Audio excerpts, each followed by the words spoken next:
light on everything else that's been going on this week, man. I got Okay, some so stuff that I ordered off Facebook. let's hold on. Let's run this back. Run this back one more time. Let me see that one more time. One more time. I don't think the cameras was rolling on that. Oh, let's go again. I ain't gonna run through the name, bro. Now get them names one more time. Get the names one more time. All right, y'all. So this is called the Feast of Knowledge.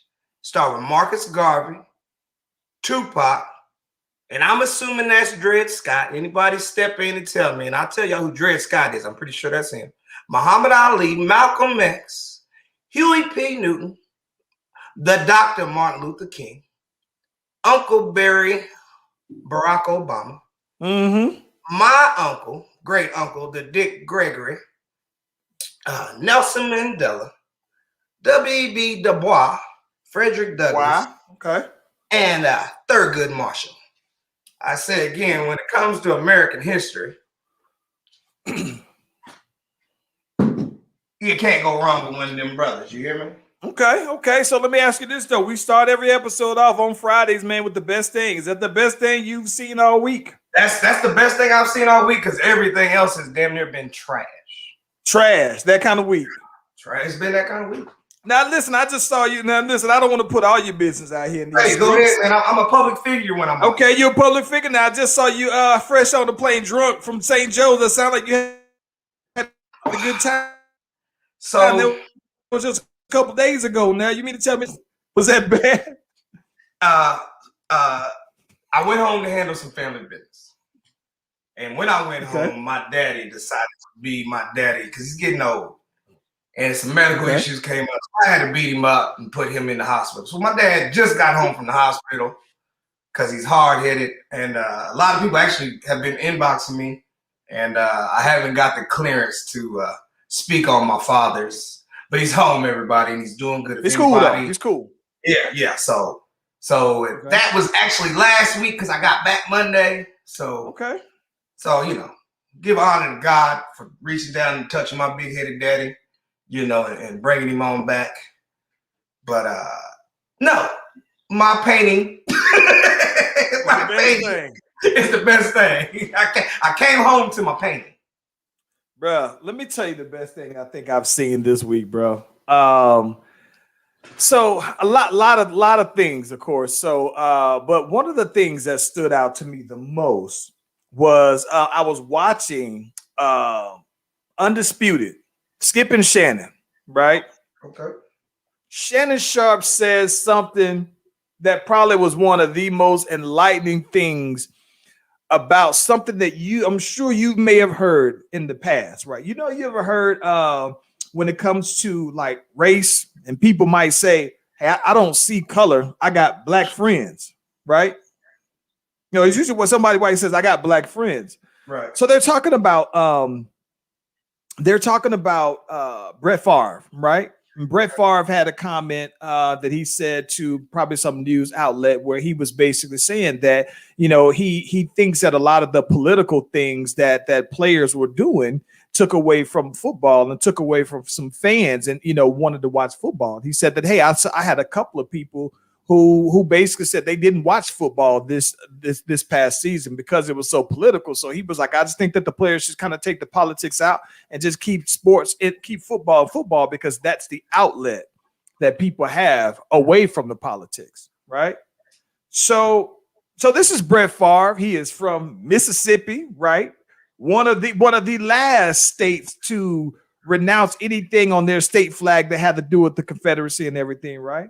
Right. So Shannon Sharp says something that just had the little aha, ding, ding, ding moment that I've seen sometime. He said, Brett Favre is one of those things to where, if you're a white person and you say you got black friends, like Brian Urlacher, who was also made his comments and everything. He says, no. He said, if you have black friends, then you would be able to empathize with the issues that black people are having, right? I got white friends who understand what I'm saying. So when my white friends say I got black friends, I think that they empathize. But what he said that he said, no, you don't got black friends. Black people. You know black people, but you don't got black friends. If you can see what's going on and not empathize with black people, you don't got black friends. You know some black people, right? That's that.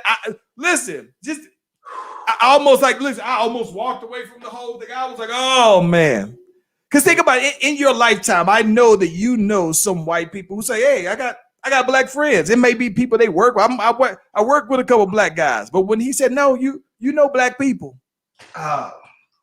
I'm gonna tell you right now, this is a slippery slope. Very. Talk to me about this. You see what I'm saying? Because I get a little over passionate about this situation.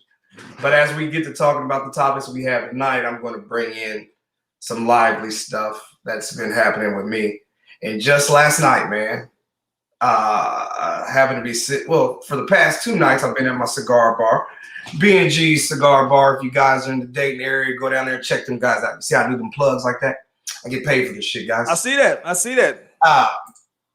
So anyway, I happen to be at B&G's, and B&G's happens to be ran by a happy, loving homosexual couple. You see, okay. Great guys, love them, and the vibe is always interesting because you never know who's going to come in there and smoke cigars. And I'd love to say that we, the black representation, are deep in there. You understand? Okay. And that's from doctors to lawyers to Chris Westons. You see what I'm saying? Professional spot. And thugs. Okay. And we'll be in there. So last night, man, we sitting down doing our brotherly thing. But in time, I've been smoking there over 2 years now. Okay. You get to meet everybody. And I have gathered certain white friends. Okay. Now I consider them guys I smoke with, but they're my friends. We're learning to become friends. And the reason I bring all this up is because the night Wednesday, we had a little Bible study going on in there. We're reading a good book. Heart of a Warrior, dope book. We'll talk about that later. And we get to talking about fishing of men, bringing them to Christ. And I kind of tell them, hey, there's certain areas I just don't go. If I see a hardened heart, I'm not over here. I can't really tell you about Jesus if I see you got black people strung up. You see what I'm saying? Like, right. It's not for me to go there. So we get into a little argument on that because, again, I tell you, there's a lot of different professionals in there. So there's a couple of pastors I smoke with, good friends of mine. And, and they get on their pastor tip like, no, Chris, you're supposed to do it for everybody. I said, no, sir. I said, I understand my calling. This is what I do. This is what I am known for, you see? Yeah. Well, guess what? God said, let me show you something. So the next night, last night, me and my partners are sitting down and we just being crazy, having a good time. It's Thursday. And 3 of our buddies, man, come out from their area and join us. And the fire was lit automatically. I don't know how it came up, but these white boys wanted to discuss why they couldn't use the N-word. Now, I haven't had this conversation in a very long time. You see what I'm saying? Listen, I'm gonna be honest. So let me tell you this. I got to be honest with you. I've only had that conversation with black people on why white people can't. I've never had the conversation with a white person, primarily because most of the white people who I know that I say are my friends, they just know, right? And they don't have to hear me say it, right? They just know, right? But continue though. No, it's funny you say that. So like I said, being in the Air Force, the young guy in the Air Force, that conversation comes up a lot, right? Okay. But now the professional that I am or whatever, and the company I keep, it doesn't happen much. Okay. All I can do is prepare my children if they run into the conversation and make sure they understand who the niggas are, what niggas come from, blah, blah, blah. So they're not out here giving a misrepresentation of what the world is telling us what niggas are. Okay? Right. Now, mind you, this is a segment we can have a whole Black Power segment and talk your talk, bro. Right. So I get the attention of the younger dude of the crew. because the older cat, and we call him Cap, he's a retired, I think he's a fire department captain. He's a cool guy. Cap's great, give your shirt off his back, but he's real American, and he likes to use what I'd say that Brett Favre and Kine use, those buzz terms to get out of stuff. Oh, come on, you know me. My best friend's black. I've had 3 black people over my house. And then that joke. 3, that's it. No more. Yeah, what do you think I'm running here? A freak me? Anyway, so I don't really talk to Captain as much. I throw him off onto a better brother of mine that can talk that talk. But the 22-year-old, he's asking me hard questions. And I'm telling him, I said, man, I can't speak for black people. I said, that's the thing. I said, if I tell you something and you leave here, and there happen to be another table of brothers, I said, and what I just told you and gave you permission or gave you the rules for the great N-word, they might kick your fucking face in. Excuse my language, sorry, but that's what I told him. And then we got down and broke it down to him. And I tried to explain to him, I said, hey, America has polluted the word, and I go into the definition of where the word really comes from and where America thinks they got it from, blah, blah, blah. So, but at the end of the day, I go to Tanisha Coates, where he basically said, look, it's just one of those things. If you're in, you're in. And if you're not, you're not. And he says, my wife and her friends like to call each other BITCHs. Yeah. And they do it and they play with it, blah, blah, blah. He said, but you know what I will never, ever, ever do? Call them a BITCH, because I know I'm not one of them. You see what I'm saying? And I'm not going to say, oh, but you let her say it. I just, hey, I dig it. That word has offended y'all in some ways, and you took the power from it. Who am I to tell you how to handle that word? Facts. So that's what I tell little bro. Because then I tell him what you just say. I said, and then you got to understand, I'm not your typical cat. I'm from St. Joseph, Missouri. Population of black people is about 23% when I was there. You see what I'm saying? But the white brothers that come from my soil seen the pain that word has brought me and my kind. Mm-hmm. So they would never try to get in or show that they're cool to be like, hey, what's up, ma? They better than that. They know how to hug me. They know how to slap my hand. They know how to ask about my mom. They know my mom's name. So if you want to show me that you down with me, get to know me. Matter of fact, it shouldn't be a black issue that we're talking about. It should be a policing issue that we're talking about. But somehow it always turns out to be, well, those blacks, they just, they don't do right. So when you tell me you have black friends, I wonder, how do you feel if their black child got shot? You see what I'm saying? Are you going to make excuses then? Well, he should have complied. Oh, he's a wild kid. I've seen him. So, what are you going to say when that kid gets shot? Let's talk about that for a second. Hey, did we bring the music? No music today. We going straight to it today. All right, just make straight sure. To it. No, straight to the music. We go straight to it. Because listen, so here's what's funny. By the way, shout out to Vixen checking in as always. Always appreciate the love of Net. Appreciate you for checking in. It's a good point. Says same as a wife calling her husband baby. She can do it. But if another woman, you walking around, even if it's just his friend, his female friends can't call you babe. Hey, his babe, what's happening? His aunties can't, right? His mamas and aunties can, but not no yeah. Kind of play. She better not come in. Hey, baby. What? Right. What? Amen. And I can't even see the comments. So we talking about that because I think that the thing that's kind of funny, you're talking about black kids dying because in Chicago, oddly enough, young kid, 13-year-olds, Adam Toledo, he body cam footage comes out. The boy says, hands up. He I don't know what happened before. I don't know if he was running. I don't know, but hands up. Cat. He's gone. And I think and here's the thing though, man. I would sound like a fool if I would say that these kind of things don't happen to white kids and white families. Boys get hands up. I don't know what happened. There it is. All right. No, I had to put the Facebook up so I can see the comments. Sorry. But I think the thing that's interesting to me though, man, is that, you know, it just seems like maybe they do have, like, I only personally know of maybe 2 times where I've seen a white kid, white family, white man getting killed by police on body cam or getting on cell phone footage or something like that. No, let's back up. We've unarmed. Unarmed. Let's clear this up. Unarmed. Yes, unarmed. I love police. You know, I'll say it time again. Police are needed. Blah blah blah.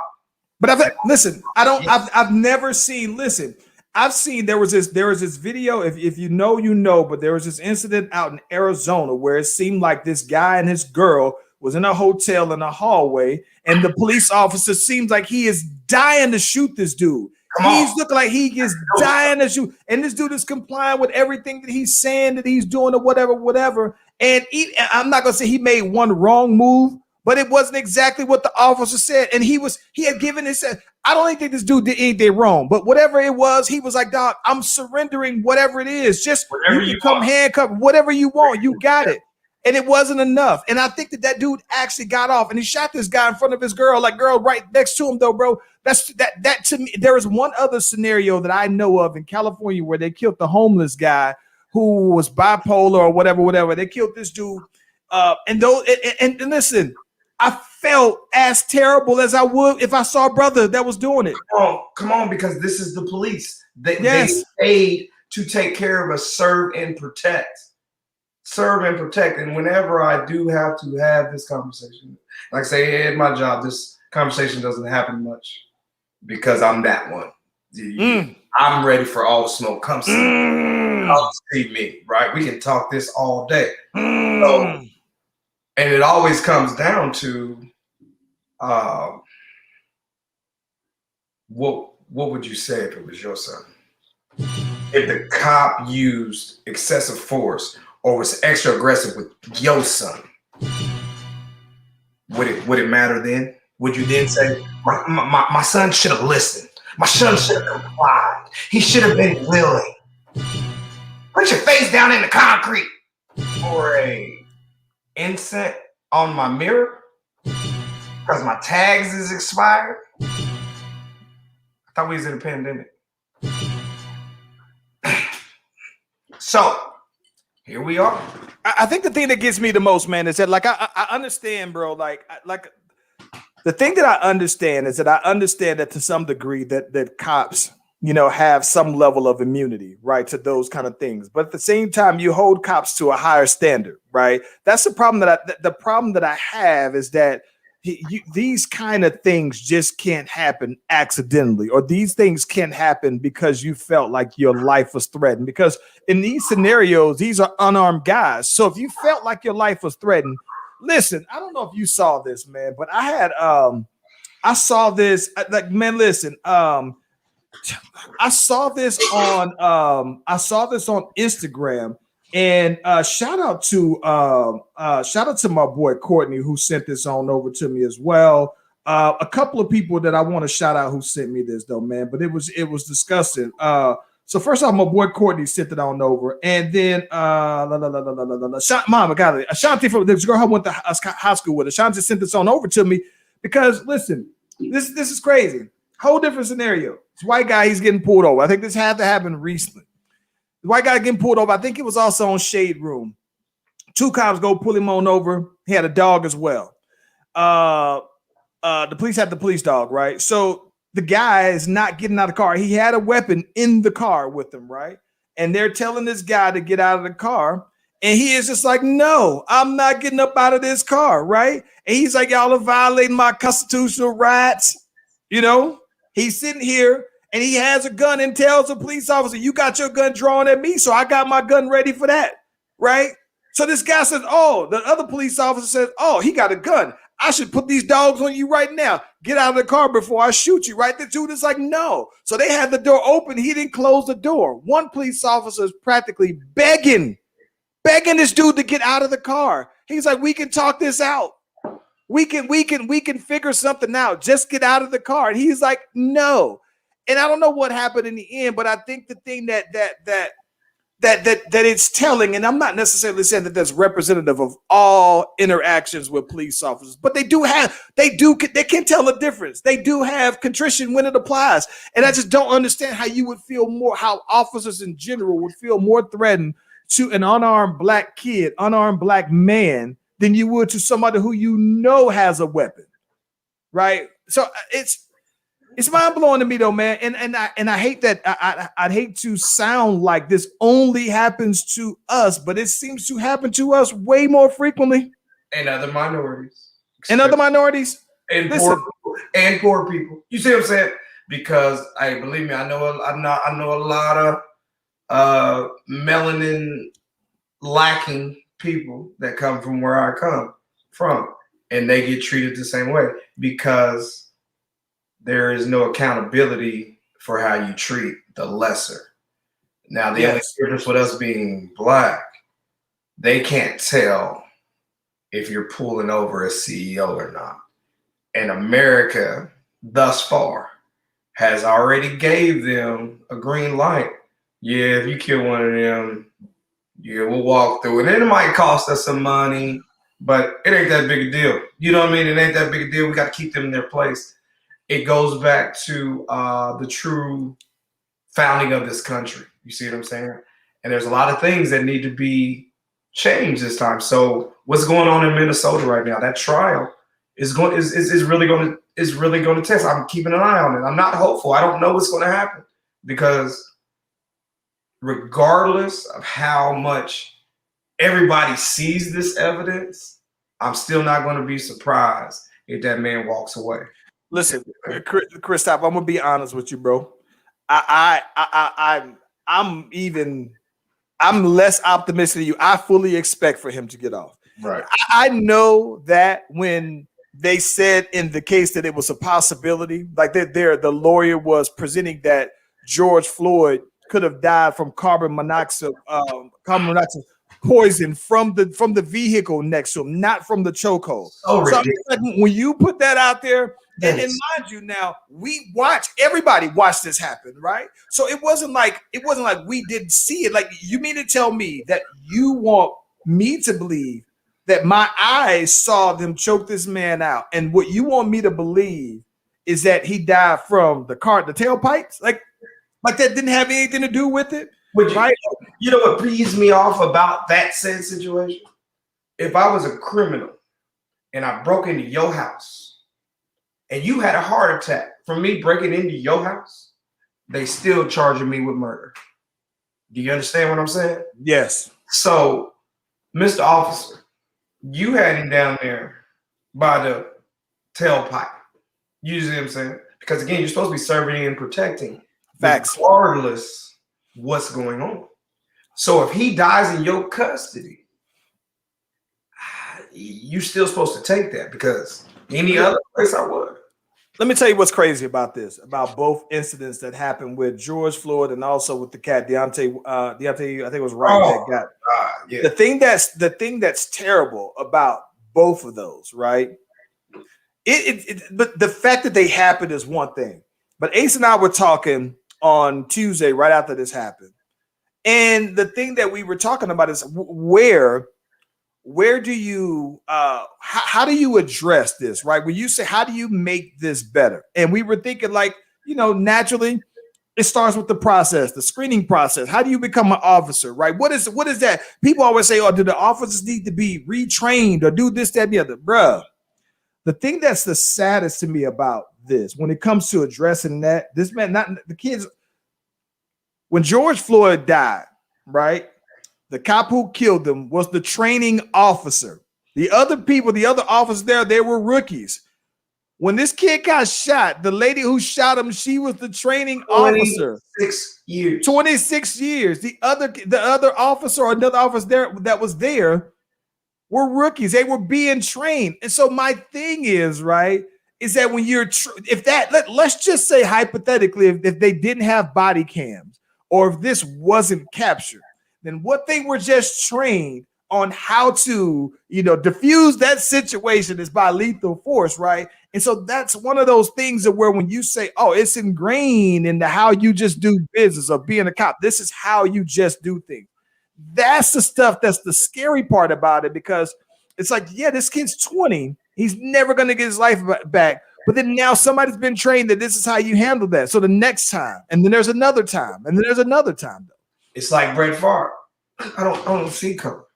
I'm just doing my job, which we all can tell so well, because have you ever seen those videos when certain officials get pulled over? I think there was a white lady in Maryland. I think she was a state senator or something of the nature. She got pulled over speeding, right? She jumps out the car. She's cussing the cop out. Do you know who the hell I am? White lady. Rah. And the cop literally is kind of backing down, like, sorry, ma'am, blah, blah, blah. What happens is they actually see the body cam. Her opposition sees it, and they put it on the news. The woman don't get a ticket. She has to resign from this. But at the end of the day, I see you. Just like the guy in Texas. He was speeding. Cop pulled him over. Realized he was just a good old boy, pretty good. Let him go. The dude was doing like 120 and a 60. And he literally let him go, no problem. You know what I'm saying? I mean, how would you feel if you was doing 120 and Colleen?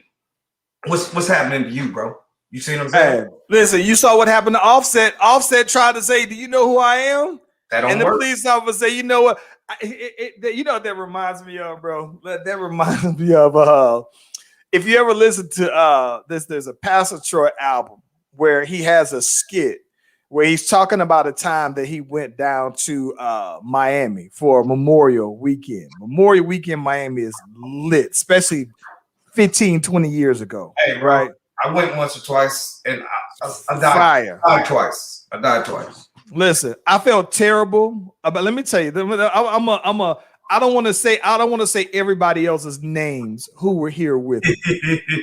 But let me tell you, I had the missus there with me. This is before the missus was the missus, right? Right. So we down here, and I'm there with some of the homies. This was supposed to originally be a group trip. But everybody else's girls somehow wound up flaking. Stuff was already paid, so the fellas went. So she was the only one there, right? Only female there. So we out there, and Miami Memorial Weekend, it's lit, chicks everywhere. And this is Miami, these out of town girls, so they might be wearing some stuff that they might not be wearing back home. Don't nobody know them. Girls Gone Wild is still popping. Girls Gone Wild is very much popping in Miami Memorial Weekend. If you haven't been, it's not too late. Now listen, if you knocking on 45, you coming up on that window where it's not spring break. It's Memorial, right? So we ain't talking about spring break. You too old to be out there for spring break. But Memorial Weekend is lit. So listen, girls everywhere and dudes is wigging because you see some thong bikinis, you see this, that, and the other out here, bro. And so my boys is out there, and they is out here acting like wolves, right? I mean, they is wolves out here. And the whole time, my girls looking and be like, "You'd be right there along with them, wouldn't you, if I wasn't out here, though, bro?" I mean, I would say they had me out there looking bad, bro. I mean, it was terrible. So, anyway, this is where I was going. Pastor Troy telling a story where he couldn't wait to get out to Memorial Weekend. They drove from Atlanta to Miami. That's a 12-hour drive. They drive out there with Pastor Troy has this big dually. It has this diesel. It's super nice truck. All right, so he goes out there and he tells a story about he went on out there and he didn't know that I think he had a license suspended or something like that. If you know this skit, and this I might be telling them wrong, but the point is, I'm not familiar, so keep going. He says that they out there they just touched down on South Beach. All the girls is around and they doing the thing. He out there stunned because the truck got super big wheels on it. They pulling the big horn. Police officer pull him over as soon as he get on over there. They tell him that I think his license suspended or something wrong. And they tell him they're about to go ahead and lock him on up, take him to jail. He's like, bruh, listen, don't tell me I done just rolled on down here for 12 hours out here and y'all gonna take me to jail for something real petty. The police officer said, put your hand behind my back. Let me show you. And took him to jail, bro. So I can tell you that if I was driving 120 miles an hour and clean doing in a 60, and I tell the police officer, hey man, I know y'all ain't gonna stop me. Police officer gonna say, you know what, I'm gonna do you one better. We're gonna go ahead and set you down to Bell County. Well, check this out. And look, so that was 15 years ago, and things have happened. We've had a black president since then, right? And you would think the world has been better. But then I got a lieutenant that gets pulled over because he has paper tags and the cop doesn't understand and a lot of things. He's getting maced. Oh, they sprayed him down, bro. Sprayed him down. Now, they sprayed him down like he was on fire. So the reality is, you and I know that could be a daily occurrence for black men. Black women, I'm not going to say y'all don't have that, but they're not always as aggressive with you ladies. And I think that is the thing that I think. Okay, I think that it's interesting you say that. Let me ask you something. And I tried to make this point to Ace, and I'm not saying this because me and Ace disagreed, but I would. You said that, and I would love to get your perspective on this as it relates to that what you just said. Okay, so you said that they're not as aggressive, right? And so they're not as aggressive with females, but they are more aggressive with black men. Why do you think that police officers are more aggressive to black men? How much time you got, boss? Because we got to go back to the history of policing. Okay. You see what I'm Talk saying? Talk to me. You know, I done read a book or two. Talk to me. You got your masters. Yeah. Hey, look, I got my Langston on. Never underestimate a man. Let's go. So talk to me. Now there's a sheriff that handles and keeps law and order. But then there was bounty hunters out catching runaway slaves. Things happen, police departments get formed, and what they out here doing is checking people's papers to see if you're a runaway slave. A lot of history of the police departments come from runaway slaves. Well, Civil War happens, things change, rules a bit kind of change. Well, if you don't know the history of America, you don't understand that the black codes come out. So now the bounty hunters that are now police, now they're out enforcing these black codes, meaning I'm looking for a reason to lock you up and put you back into slavery. Clear this up. That is what the 13th Amendment is. Okay, so if you're a black man, you better be on your P's and Q's because you could be back in slavery if you slip the wrong way. There's not too much different from that mind frame to today. Now they've whitewashed and they camouflaged and so forth. But at the end of the day, the same reason why I'll get more time for a joint than my white neighbor is Exhibit A. So being aggressive, and you're also trained that those blacks are, they're so strong and all they listen to is that rap music. What did he tell the boy? What did he say about Mike Brown? Oh, he was like Incredible Hulk. I'm looking at this cop. I said, you a nice sized dude, and that's a boy. You know, Mike Brown's a boy. You know, he ain't even got his man strength yet. Right. You so intimidated just by the thought of him because there's been so much propaganda that tells you that I am the threat. I am the predator. You see what I'm saying? So eliminating me, you damn near gonna get a medal. Let me ask you this. So this is where me and Ace kind of disagreed on last week. And me and Ace disagree on a lot of things. This is one. We do. He cried at the bowling alley and said that he didn't do it. And I was there and I saw him crying at the bowling alley. I'm telling you right now, you know I've been with Ace over 20 plus years. And he's cried more than any man, I think. That's all I'm listen here. So it's not, you know. So it's plausible that he would have cried at the bowling alley before. Hey. Okay, so listen. So he says he didn't, but listen. So we agree. We've disagreed on several things in the past. One of the things that we just, not that we disagreed, we just looked at it differently. We were talking about media. And when I say media, I mean television, I mean social media, I mean all outlets and how they view black men. That it seems like they were trying to soften black men. Like they were, like it felt like how there is a conscious effort to be inclusive of gay relationships, right? So when you watch TV now, you know, if there's a show on, there's somebody gay on. Like it's hey, being gay is American as an apple pie these days, right? Right. And it's not anything that's a hidden and say, hey, this is normal. So the same way how they purposely try to normalize that, it also feels like that there is a, this came up because Kid Cudi performed on SNL. He was wearing a dress, floral print dress, some tennis shoes, right? Reenacting something, right? He was reenacting somebody else. What's the rock and roll guy? Kurt Cobain. Kurt Cobain. So he's wearing a dress, right? And then we got Lil Nas X, you know what I'm saying? Black brother out here. He got the Satan video, but he's doing the lap dance for Satan. It's probably one of the, I think that it literally, there's an article somewhere that said it's the gayest #1 song of all time, right? But right, so Elton John said, "The hell you say?" Yes, right. They said it's probably one in term, and they say that in terms of the content, right? The lyrics of this, right? But then here's where I'm going with that, though, right? So even over the last 10 years, let's say 10, right? When you see more dudes that wearing the skinnier jeans, right? And it seemed like now you see dudes, they're wearing, you know, a lot of these dudes wear these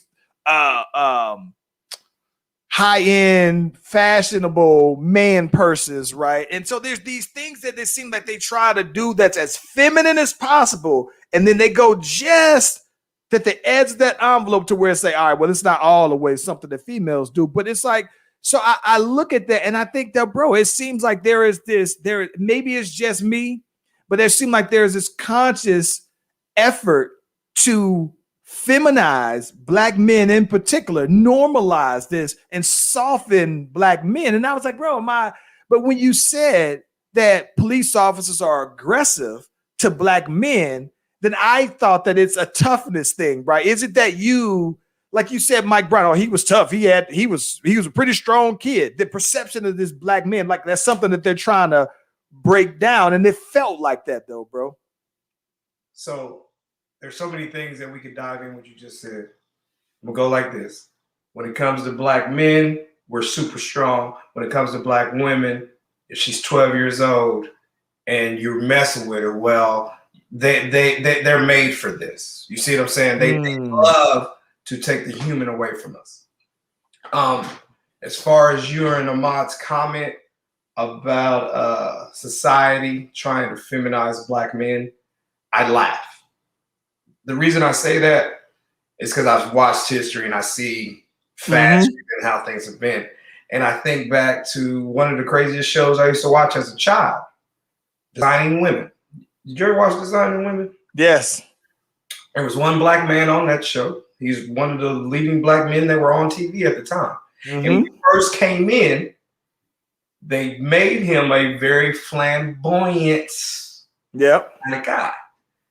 But at the same time, Rick James and Prince are doing their thing. You see what I'm saying? True. My cousin, the oldest grandson of the family at the time, I think he was in high school about this time, and he's dressing like Prince. And my grandpa, he must have gone to high school in the 80s. Yeah. Oh yeah. Okay. I'm 4 or 5, and he's 17. Okay. And he's loving Prince, bro. You see what I'm saying? And he's out here with the ruffly shirts on and all that. And he might have a little foundation on. And I say again, I come from blue collar cowboys. You see what I'm saying? So my people are not feeling it. Oh, wait a minute. Blue collar Baptist cowboys. Okay. Right? So my people ain't feeling it, blah, blah, blah. And he goes through hell.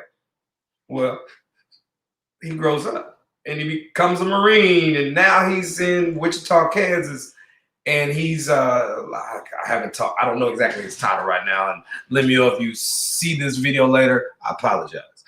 But anyway, he's literally been one of the dopest, baddest. He's head detective of this. He's, you know what I mean?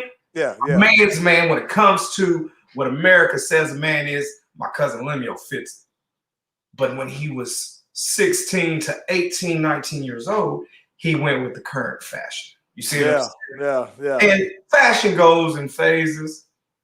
And I can speak better about this now because Junior, you know what I'm saying? Junior's 19. Yeah. And Junior went through some fashion phases. And he still go through some fashion phases where I'd be like, yo, what the hell are you doing? Right? And he laughed. He like, Dad, this is what the girls like. So when I say, when me and you look at it, we're like, dude, society's on our kids and stuff. I'm gonna tell you what my son tells me. Dad, I put this drip on for the girls. What you talking about? You see what I mean? So he said, you know, he talked to me like I talked to my dad. He said, my dad would say, oh, I can't believe you dress like that. You look silly. I said, well, if you looking at me, you looking at the wrong thing. I dress like this for her, not for you. So I say again,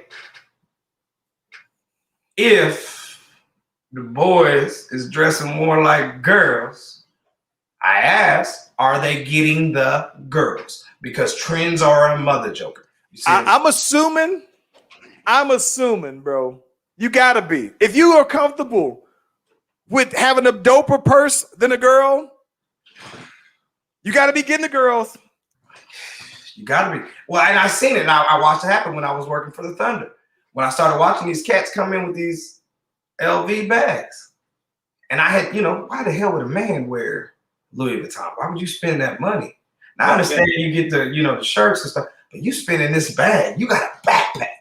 You see what I'm saying? And I know how much that backpack is because I was married at that time. And she, you know, and anytime I did something wrong, I had to go get one of them bags, you know, real stuff. So I know what that bag cost you. You put it on so you catch their eye because they know what that bag costs. You see what I'm saying? So sometimes I let it be what it is. Certain pieces are nature. You see what I'm saying? If being a man comes back to light later, I hope so, right?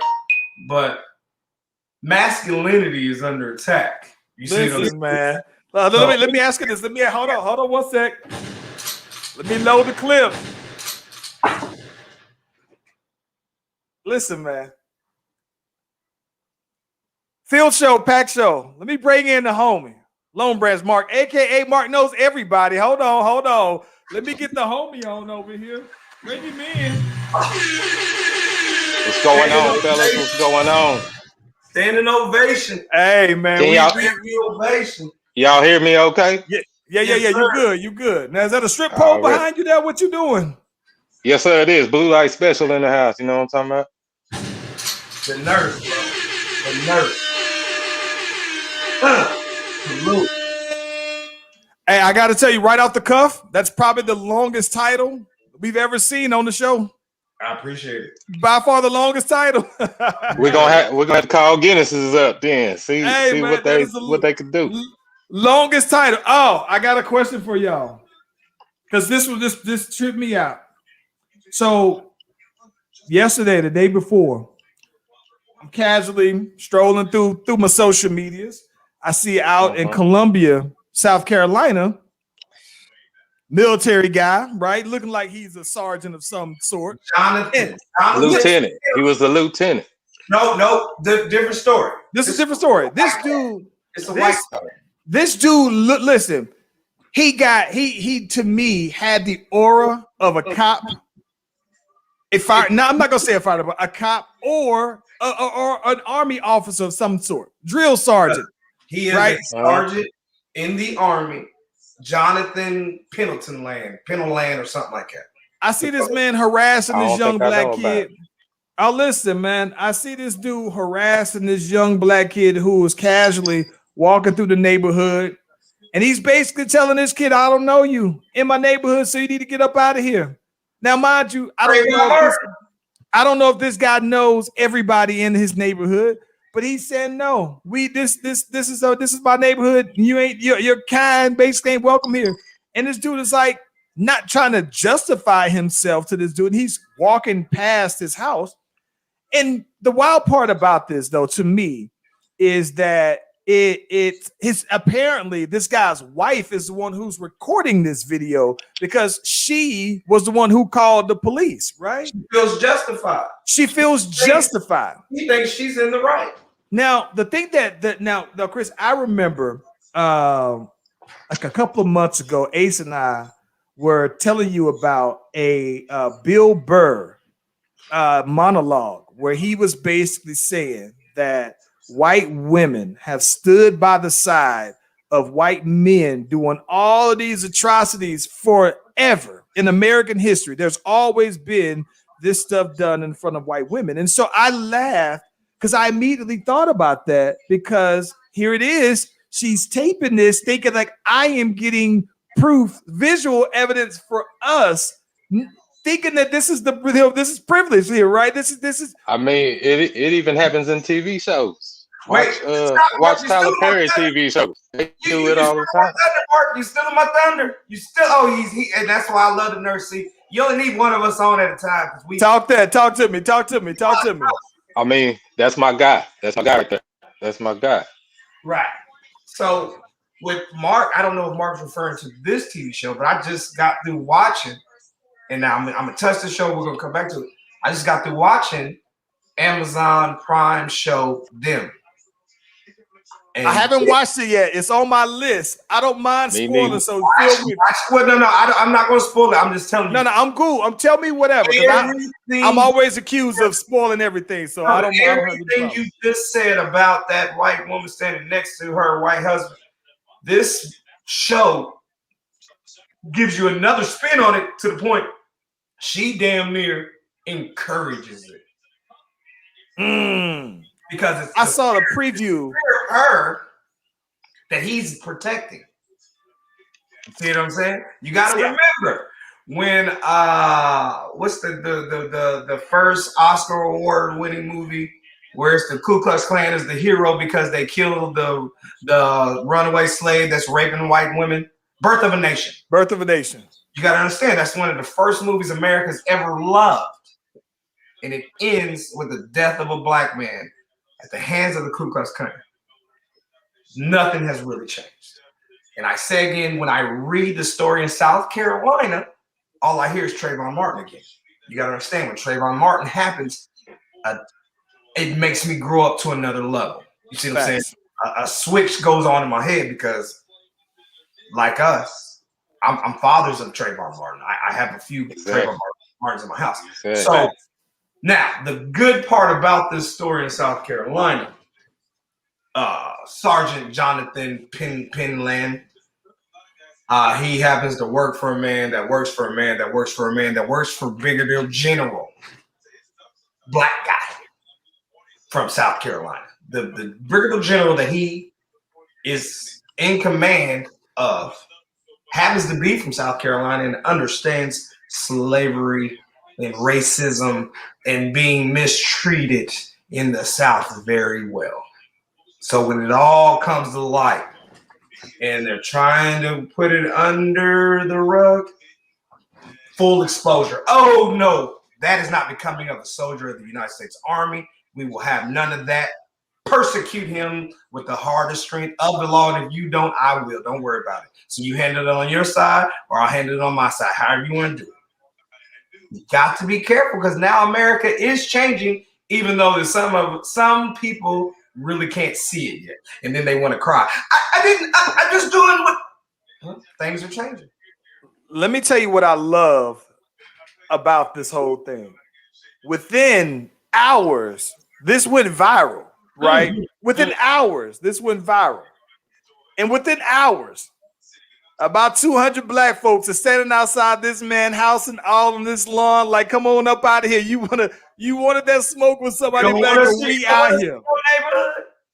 You don't. What's up? As they should. You don't want us here to come talk. Yeah, pulled up on this lawn. Like, listen, and it was. I mean, they wasn't just. And so immediately the memes come out, right? So I died laughing when they be talking about, come on outside. Ain't nobody finna jump you, right? I saw that. I fell out laughing though, bro, because I'm talking about within hours of this happening, news cameras is out there. But I'm talking about 200 black people standing outside the house, like, yeah, we out here though, man. And the thing that's funny is that people are going live on Instagram, on Facebook. Who dropped the address?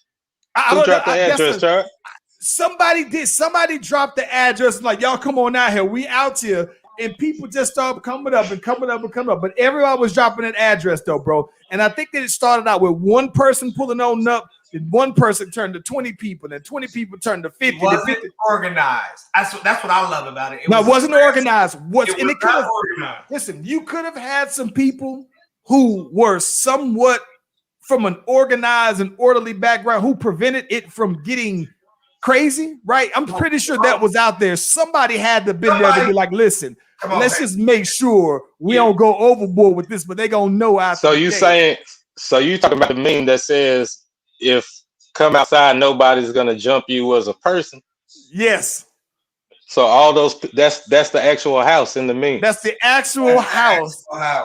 That was the actual house that this man was out there, and his kid. The kid is just literally. I didn't know what it was. Oh my gosh! Listen. The kid is walking, just casually walking through the street. I mean, walking on the sideline, and this white guy will not let this kid walk on across the street. So he's like, "Listen, you don't own this whole neighborhood, dude.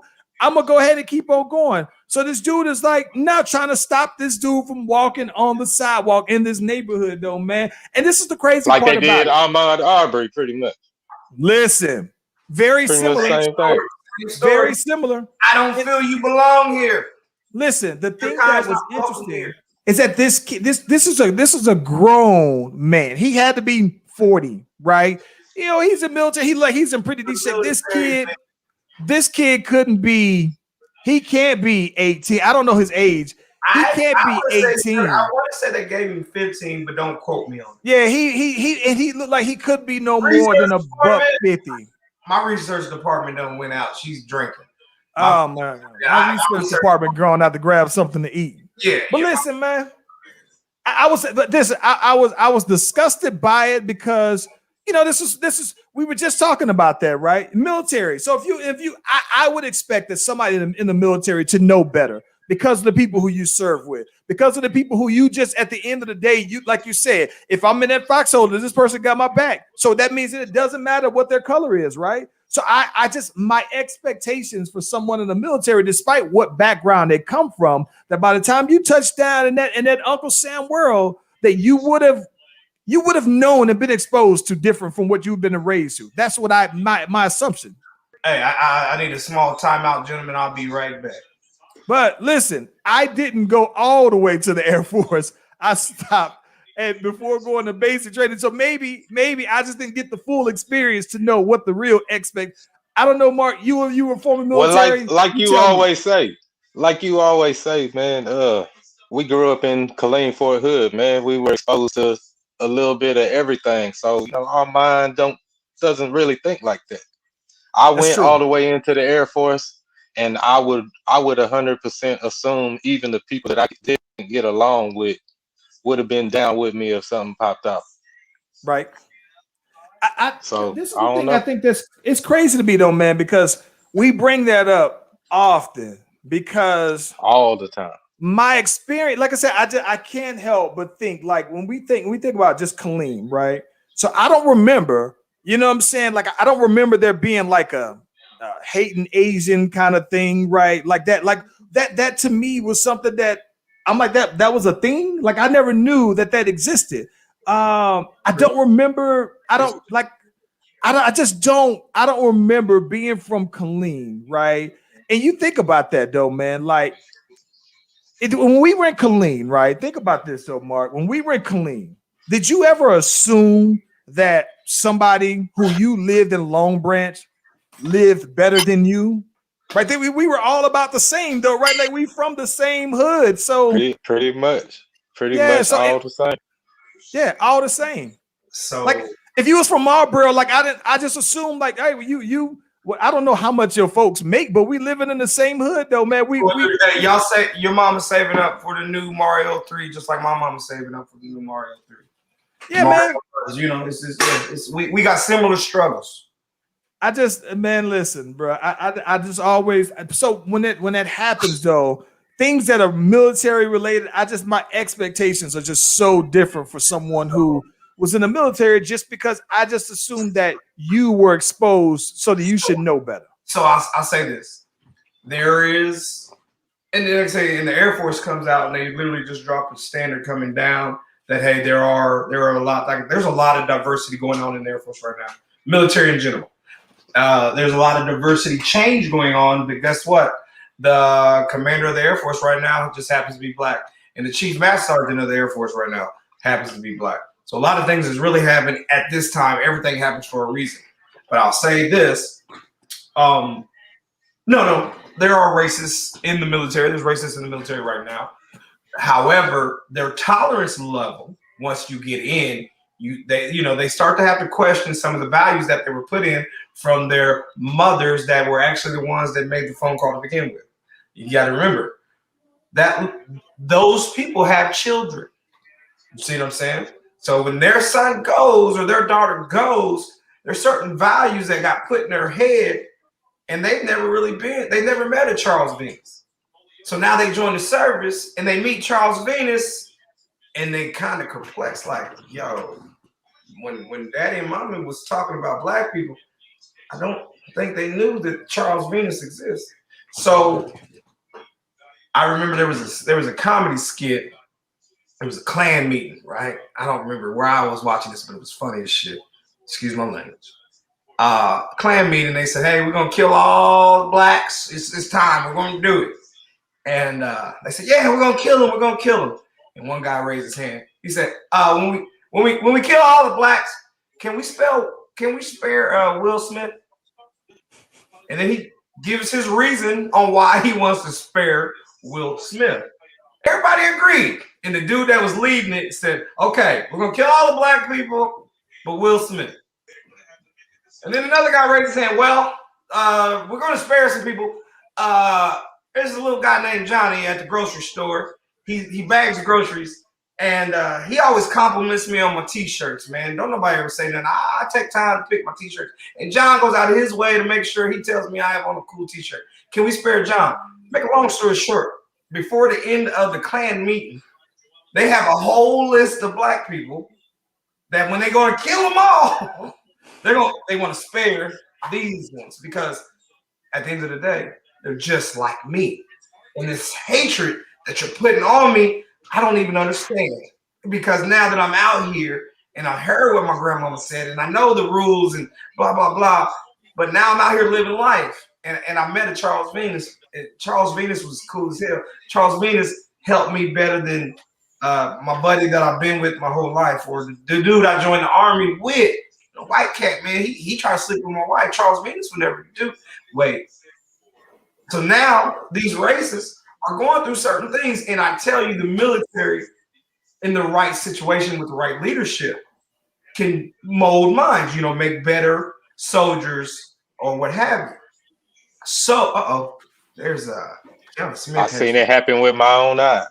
Hey, look, I'm sorry. I just looked over and seen the longest post. I see, Key. I saw it so long. Listen, I want to pull it on up, bro, but if I bring it in, it's gonna cover everybody's face up, bro. It's gonna.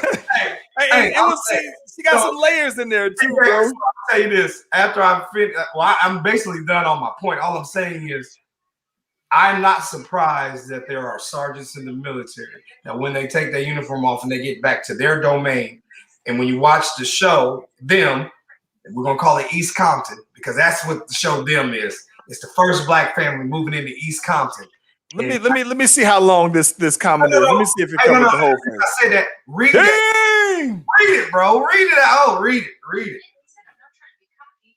Okay, so Imam, who's married to David Bowie, with children for years. I remember that as well. She said, "I think they're in love and portraying us as aggressive to give them the excuses." That's a good point. That's good. That's deep. Main reasons mass shooters make it to jail and we end up dead.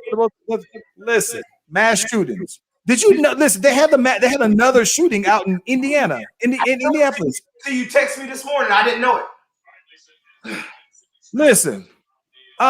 Is it crazy still that when that happened, I was like, Betty White? Like, is it?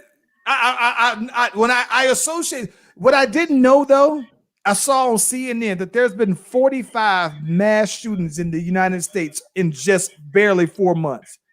45. Research department. I'm joking. define mass shootings because I got to make sure. Mass shootings are shootings where multiple people are involved, not just one person shooting one person, but there are when there are shootings involved, and then there are multiple. I think there are more than two people, and there is no true target. We got to sure. But it's 45 of them so far this year. There's been 45 incidents where a person or people planned to go and terrorize something. I don't know that they were planned. No. Oh, that's exactly. One of these was a dice game. Now maybe they just said if they pop off, I'm gonna let it fly. The dice game. This is in Baltimore now. I thought that was us. And I brought that up for a reason. And like I say again, this might not be something we need to talk right here.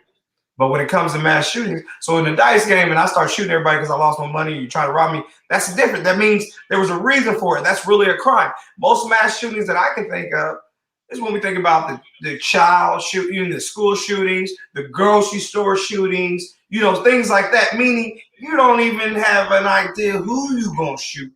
You just know you're gonna shoot somebody. Yeah. See what I'm saying? Now you might have a preferred demographic. You might have certain people that you wanted. Hey, I plan to shoot a lot of white old men.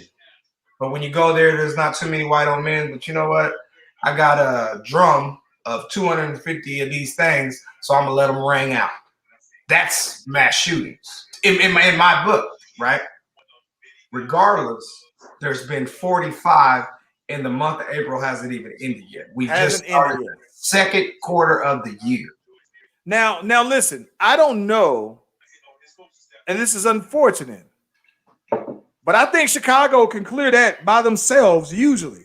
There got to be more than 45 in Chicago.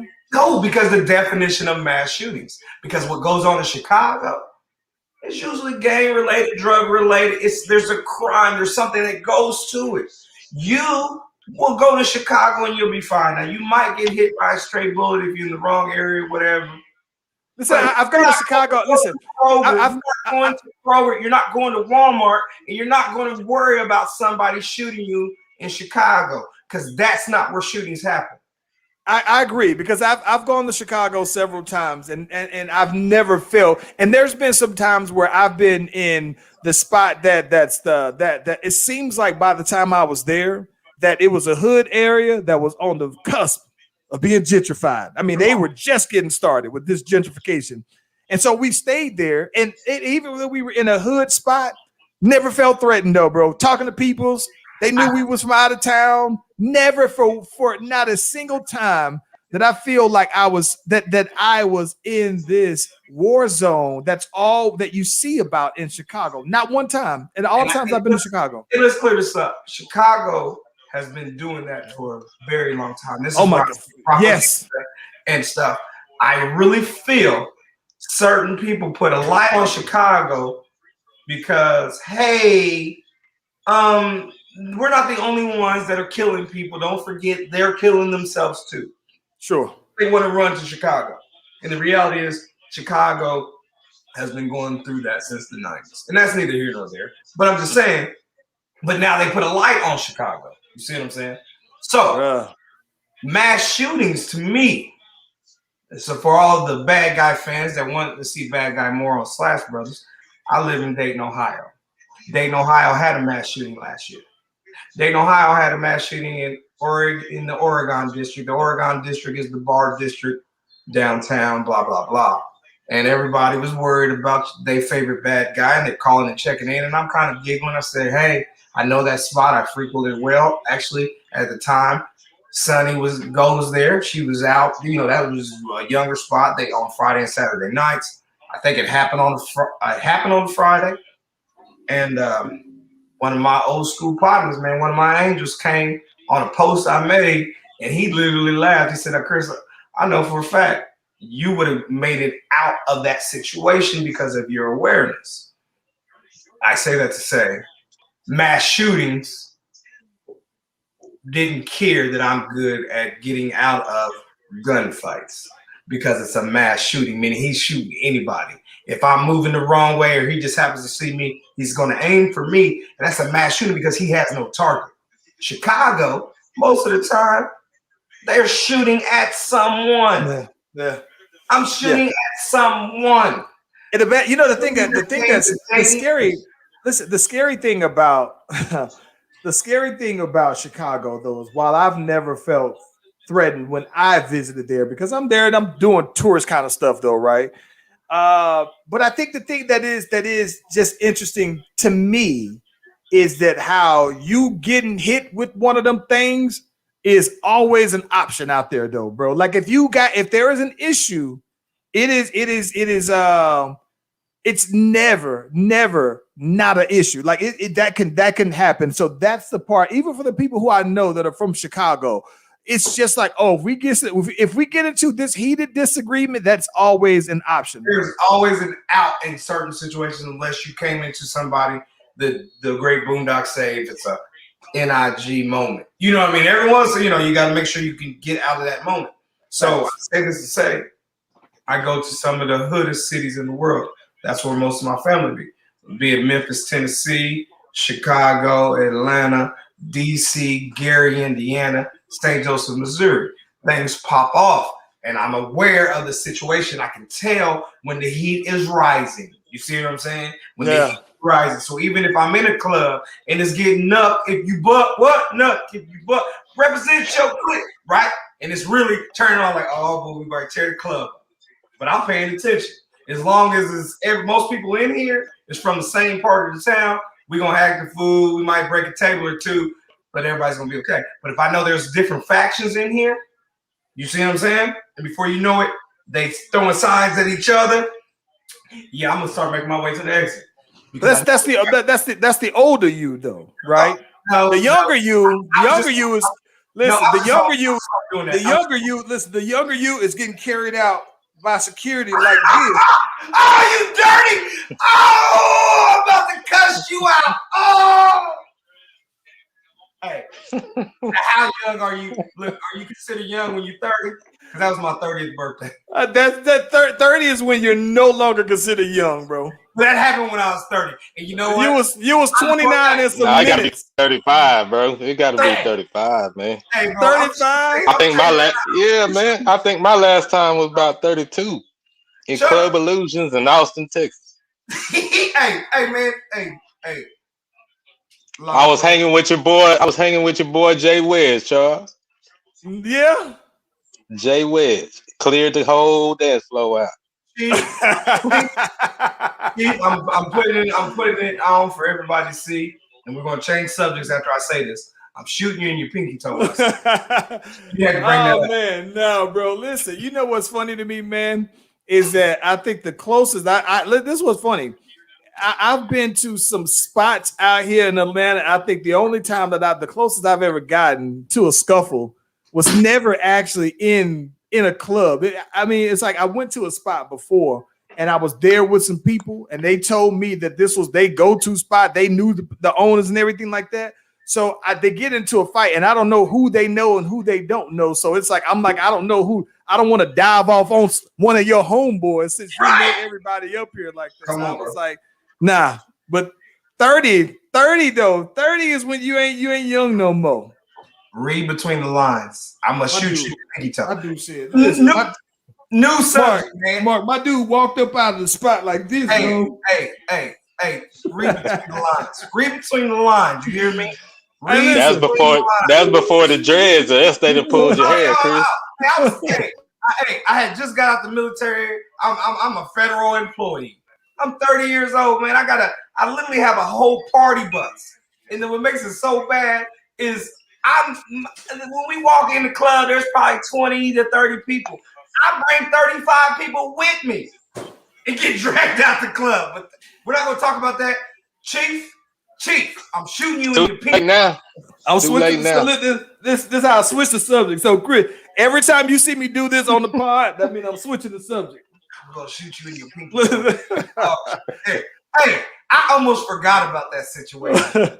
I'll never, ever forget about it, man. Hey, and I'm going to slap a mob because the reality is you couldn't know that without him telling you It's that. so I can see it so easily. And then that's the thing about it. When you co-sign the whole story, then I don't. Yeah, I was like, oh my God. Hey, hey, I'm a horrible person and I lied to a lot of women, but I'll tell the truth in whatever I did. It happened. Because you didn't deny a single thing, man. You didn't deny anything. Not at all. The way it happened, I didn't. It was so off. Like that's a whole other story.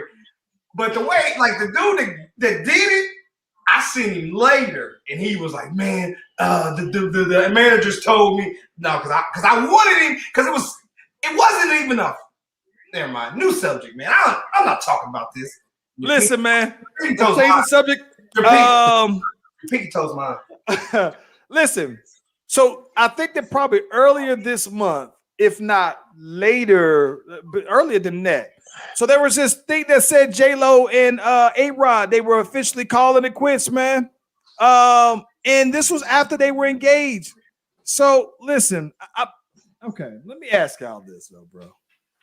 Is there something wrong with J-Lo, man? I'll give it to you first, Nerves.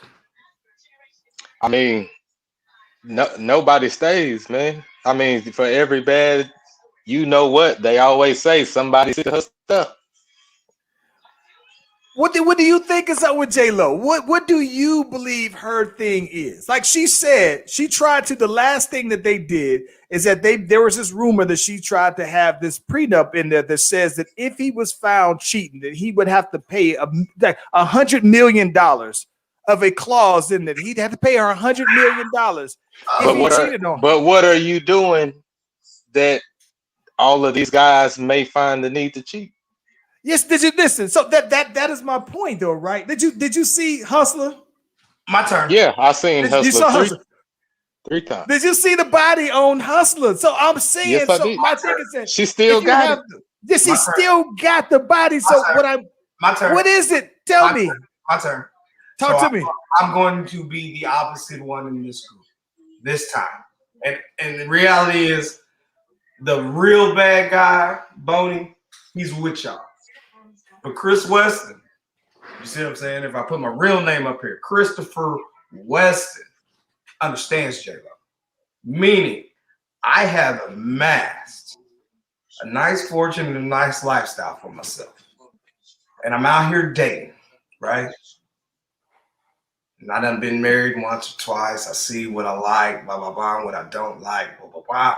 And if I'm going to do it again, oh, no. It's going to be done this way because I know there's certain pitfalls and so forth. You see what I'm saying? So this cat likes to step out there and he's cheating on me because he can't help it because that's what he used to say. Blah, blah, blah. So, hey, you told me that you'll never, ever do it. So just to make sure that you'll never, ever do it and for my peace of mind, we're going to put this clause in here to keep you right.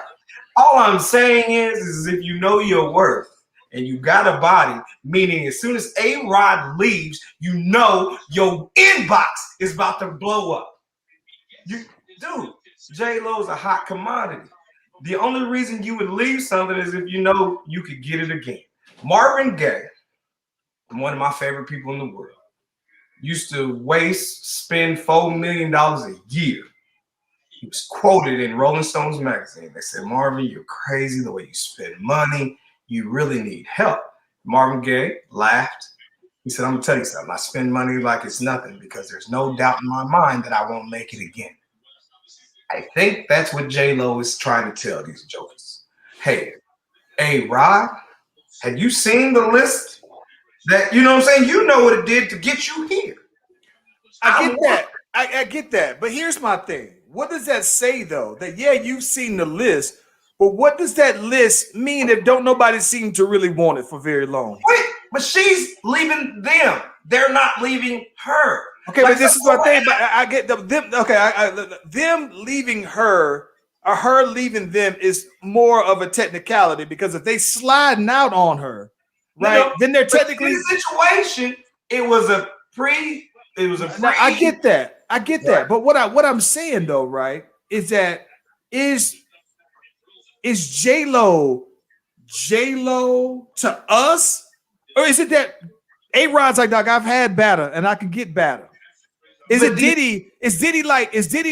I I'm with. had that. I agree with that because I feel like she got to get. I think you said it the other day. She got to get her regular dude, man. She can't keep getting these dudes that got I access think to That's all what it these is. hoes, man. Doing celebrities. They got too much access. It's A-Rod, man.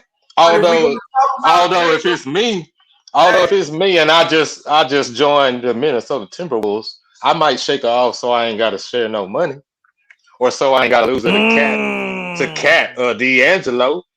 come on. Or one of these other basketball players that's gonna be looking at her because they remember her when they was I yay don't high. know, man. The NBA only fools with 20 women. They share the same 20 women in the NBA, and that's it. But why? But why? And that's my point. J-Lo Those ain't 20 been in the women NBA yet. Those 20 women understand the rules. She ain't been in the NBA yet. So Oh my God. if we talk about She ain't been in the NBA. J-Lo J-Lo is the Lord of the Rings. She has been with and has had rings. I think the only time, if I'm not mistaken, I think the only thing is that J-Lo has never been married to a black guy or engaged to a black guy. I think all the other guys that she's been with, who she was engaged to, Ben Affleck, white dude. If the club never happened, she would have been engaged. It did. Yes. If the club I never think happened. so too. Mark Anthony, Spanish guy. A-Rod, Puerto Rican guy. Look, if anything, I thought that her and A-Rod's money would cancel each other's out, and you would then be able to say you're my equal because money isn't the issue. And I thought they were shooting for Beyonce and Jay-Z. That's what I thought they were shooting for. Right. But A-Rod is no Jay-Z. Meaning, what does A-Rod do now? A-Rod is not really adding into it. Better yet, you know. Wait a minute. A-Rod cashed some checks. Is all I'm saying. He ain't Jay-Z, but he cashed some checks.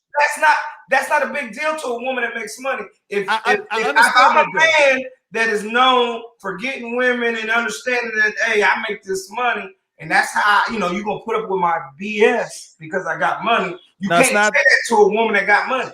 Right, but my thing is it goes likewise. It goes the same way. If you've had this long money as a female, and now I come in with my own bag. You remember this? Don't get fooled by the rocks that I got. I'm still Jenny from the Black Homeboy. Still Jenny. So with that being said, J-Lo, let's switch the name. Maybe she's just crazy. Call it Holly Berry. Why does nobody stay with Tahiri? Why does nobody stay with Tahiri? Time out. She got a body. Listen. What if? Okay. Wait, I'm gonna read the comments. Y'all talk. What if J-Lo? Going in on y'all? What if J-Lo is really Halle Berry crazy? Like, what if she's the Puerto Rican Halle Berry in terms of how most people? Because I think that people look at Halle Berry and think, man, she is super fine, but something. Nobody stays there either. She's married now, and she seems happy, and she's still looking fine, and she's 50 and she's fine. J-Lo 50 and fine. But if you ain't trying to tag that like forever. Now I get that people at least feel a certain way about her to where they say, you know what, I've had it and I want to spend the rest of my life with it. But something tells me that after they've made that decision, that these guys are just reevaluating and thinking like, listen, man, I don't know if it's worth that. I don't agree with the narrative you're saying. I really feel as if J-Lo is leaving these situations. What if Brittany Rose in the comments kicking y'all butt? Let me ask you that. Let me ask you because I want to address Rihanna. But listen, I'm gonna be honest with you. You know what would just hurt my heart altogether? It would hurt my heart if somebody just said, "Yo, Jennifer Lopez, the CUDA is just trash." Trash, right? But I don't think that's. If they said that it was trash, bro, like, well, listen, could that be a reason? Listen, she would have got the ring if it was trash. Well, listen. Could it be that it's fire, right? But she just got a lot of extra that people feel like it's fire, but I don't know that I can deal with. It's crazy. I'm not signing up because I feel like I'm a J-Lo in my mind. You know what I'm saying? I don't want to hear that J-Lo is sitting on some trash, bro. All I'm saying is, I'm gonna need to find out for myself. hey, I'm sorry. first off, if I find out you're in a team, I'm sorry, bro. hey, I'm sorry. I got next. I got next. But what I'm saying is, I can relate to J-Lo, meaning since my departure from the great, the only time I took to do, bro, I've had some great women. And at the end of the day, my daughter used to say, Daddy, once you move them in or once you get too close, you don't like nobody. No. You know what I'm saying? Nobody is what I want. And where I'm at in my life, you can come over here, and as soon as I think that you ain't on the program, now I start testing. You know what? Hold on, Chuck. I got one for you, Chuck. I got one. That's J-Lo. We got Mariah Carey. Nobody stays with Mariah. I bet everybody on this panel of Martell Blue Swift that Beyonce is crazy and Jay-Z is just too loyal to the bread to bleed. I don't think so, man. I'm not going to allow Beyonce slander. I think Beyonce. That's why I said, hold on. I know you the king of the hee-haw, but I had a feeling you wasn't going to like this. I am not going to allow this Beyonce slander for 1 second here. Listen. Listen. I'm going to be honest with you. If Brittany, we gotta address all the top chicks from when we was growing up. No man stays with them. Tony Braxton, none of them. Mariah, Trina, Erykah Badu. Erykah Badu has no. Erykah Badu has to not be on that list. What are you talking about? She got 3 baby daddies by 3 different hot rappers. That tells me that she is stronger than your pullout game. All I'm saying is, but Common didn't have no baby with her. He's still in love with her, and he said it. And she laughed. Pullout game does not exist with Erykah Badu.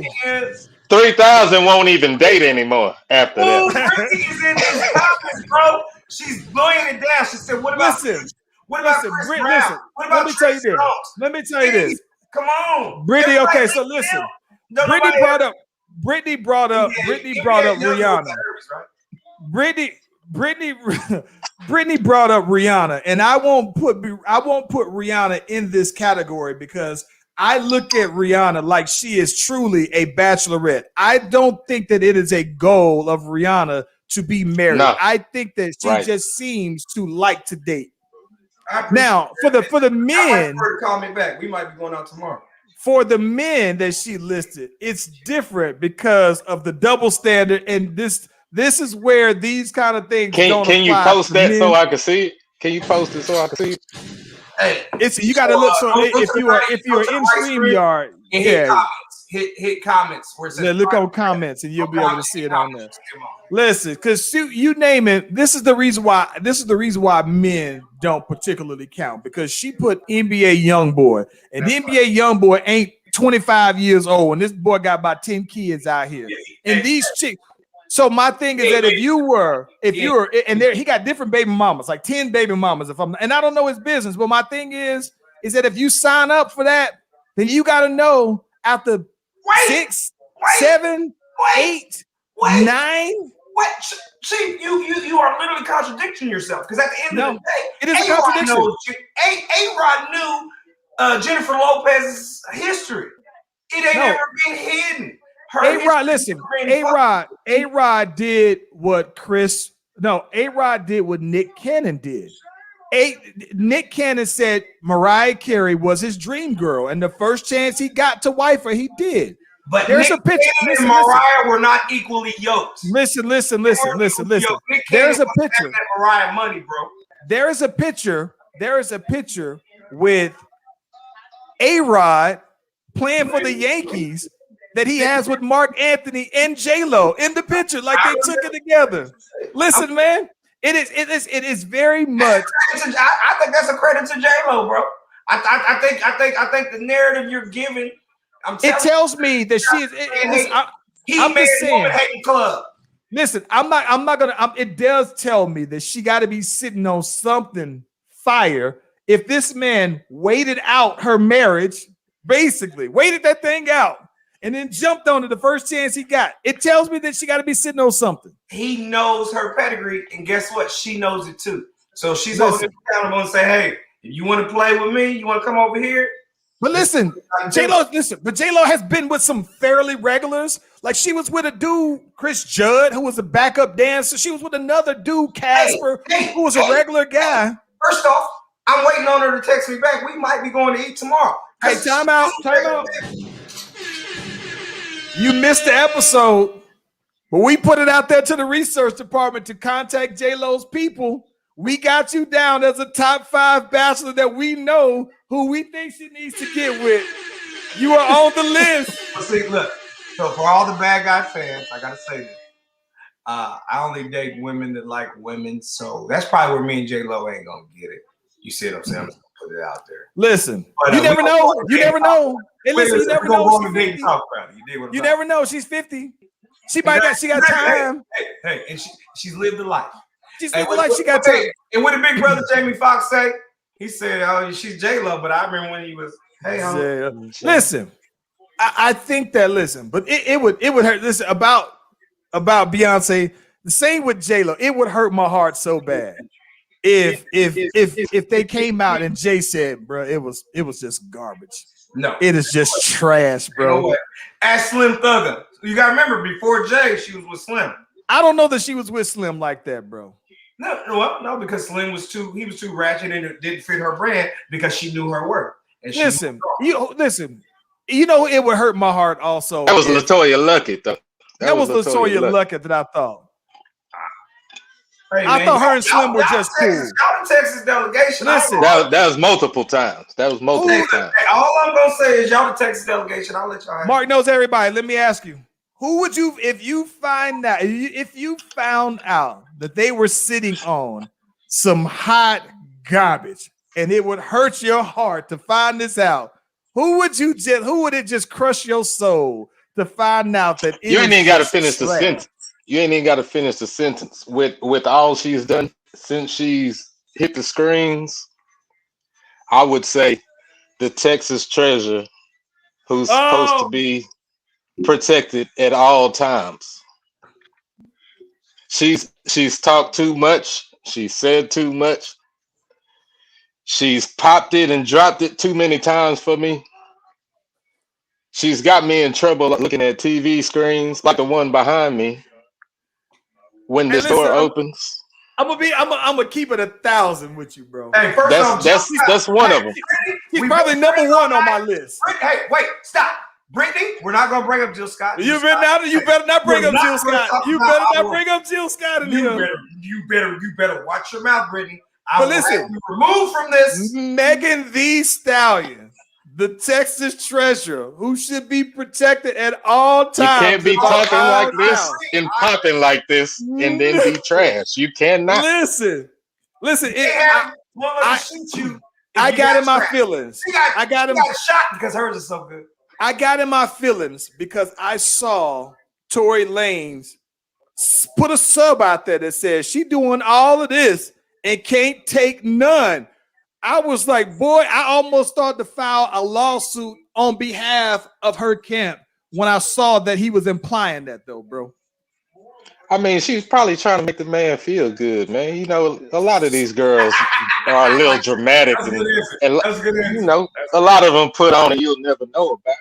Megan Thee Stallion is probably number 1 right now. That if it came down to it, if somebody said, "Listen, it is bogus, it is horrible, it's trash," yes, she got to be number 1, and maybe because she set the bar so high.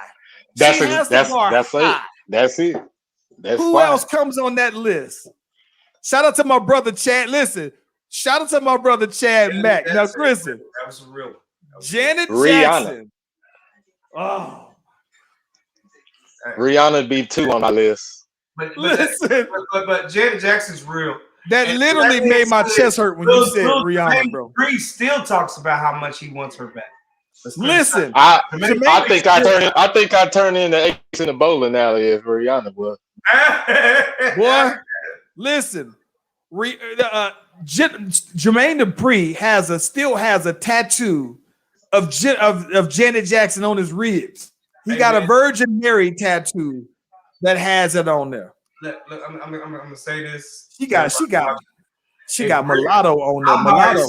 I'm probably sending Brittany a friend request. Me and her gonna have to talk for business because I like the way Brittany talk. I like her. Shout out to Brittany Rowe. Brittany Rowe, listen. Brittany Mulatto don't even know how to use ATL now. There you go. I think that I would remove mulatto from the list. Yeah, she ain't even reached her prime yet. No. She's so. Give her 4 more years. She's gonna be a monster. Yes, that's a listen. She's gonna be a monster. She's gonna be a monster. I can't even look at her in that way right now, seeing that I was watching her on the Jermaine Dupri show. Exactly. So I'm the rap game. So I'm not gonna look at her like that now. Yes, pedophiles. It's pedophiles, man. It is very much like that, though. Watch out. Hey, first off, I'm the bad guy for a reason. How old is she? I think she can't be but like 20, 21. She can get it. If she come over here with this old man, you want to deal with this old man? You better make me. Hey, you know how to fry an egg, baby. I like my eggs over easy. I think she's made. If she come over here with this old man, she's young. She seems young, man. I don't know. Give this old man a chance. She can take. Hey, I don't know, man. She 22. Talking. 22. Hey, 22. That's still. Hey, I've dated younger. I'm out here. I'm out here. I'm the bad guy for a reason. I'll marry men. I'm out here. Out here. I can't make babies. I'm out here. Bro. Listen. Hey, you understand? I retire in 10 years, bro. Listen, this is the thing. I always wonder. And so this is the funny thing because we talking this as men, 2 married guys. Divorce, I'm trying to cover divorced 8 years. Listen, dude. Listen, she said y'all need to add him every show. Brittany, you ain't the first one to say it. Listen, does that something that you think that the women think the same thing though, bro? So if they say it all depends on what kind of woman. I'm gonna be completely honest because we live in a very male dominant society. So power women have been arguing for years that, hey, now that I make it to power, it's hard for me to get a man that can do this because it's hard. No. Women don't think the same way when it comes to finding well, let me put it out there like this. So Brittany Rowe brought up Chris Brown, and Chris Brown is somebody's top notch. Do women say, "Yo, what if that boy Chris Brown was trash in the sack, bro?" Is that a conversation that women have? I'm gonna tell both of y'all. I've been in the room when the women had it, man. I've been in the room when they had it. They is no different, and you know them. You know them, Chuck. You know them. You know all 3 of them. You know all 3 of them. One of them been on this show. No, sir. One of them has been on this show. No, sir. Been on this show. This very show. Not gonna do that. Back out of this. Back out. And if you're watching right now, I won't say your name. Hey, abort mission. Oh my gosh, man. Not gonna do that. I won't say your name. I always women wonder. are as savage with their carnal needs as we are. And I yes, they do tell. The only difference is their carnal needs aren't always top priority. As a man, I know a lot of women. Let's go to Wait and Exhale. When baby girl got with Lil Lane brother with the glasses, and he wasn't good in the sack, but he was good everywhere else. She said, I'll deal with it. And that's when there's always a bad guy that lives next door, and I handle his carnal needs. She cheats, but nobody will ever know because bad guy doesn't talk. That's what women do. Women understand. Bad guy. These 3 will talk bad to that food, man. The three I'm talking, they'll talk bad to dude. The world is shaking. These three ain't no better than us three on this panel right now. Hey, first off, Right now. I listened to Tupac. He literally said, I got my game from a prostitute. Meaning, and what I take from that is I take advice from a woman that lived life. And so if a woman that's lived life, me and be like, hey, bro, chill out, blah, blah, blah. I'm going to listen to her experience. Ace Kennedy, where's Ace Kennedy on this show? She says, especially R&B singers, they always sing about sex. So we always like, I wonder if he really do what he's singing about. Listen, maybe I need to switch to I went R&B. to a Chris Brown. I went to a Chris Brown concert. Chris Brown was grinding and whining. It was so bad that I had to turn around. I couldn't look no more. I heard at least 10, 15 women around me say that I wish he could do that to me. I hope he could do that in the bed. I wonder if he could do that outside of here. I listen to these women talk about this dude.